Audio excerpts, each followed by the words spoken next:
Pemirsa, Polres Kabupaten Muara Enim membangun 5 posko pengamanan mudik lebaran yang dapat dimanfaatkan oleh pemudik untuk beristirahat jika kelelahan berkendara.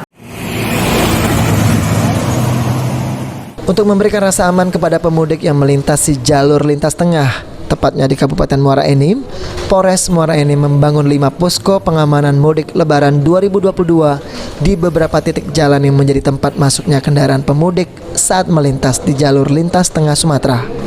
5 posko yang didirikan tersebut terdiri dari 4 posko pengamanan dan 1 posko pelayanan yang bisa dimanfaatkan pemudik untuk istirahat saat melintas di bumi Serasan Sekundang.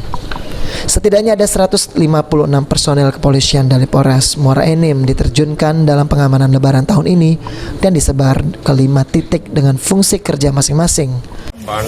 Arus mudik di wilayah Polres Muara Enim, kami sudah menyiapkan 5 pos, 5 pos, yaitu 4 pos pengamanan dan 1 pos pelayanan.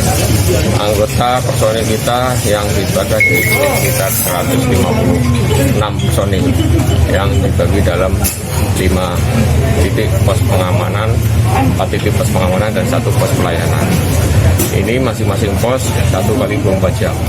Non-stop. Selain personel kepolisian, posko pengamanan lebaran juga ditempatkan personel TNI, Dinas Perhubungan, Pemkab Muara Enim, Dinas Kesehatan dan beberapa instansi terkait lainnya.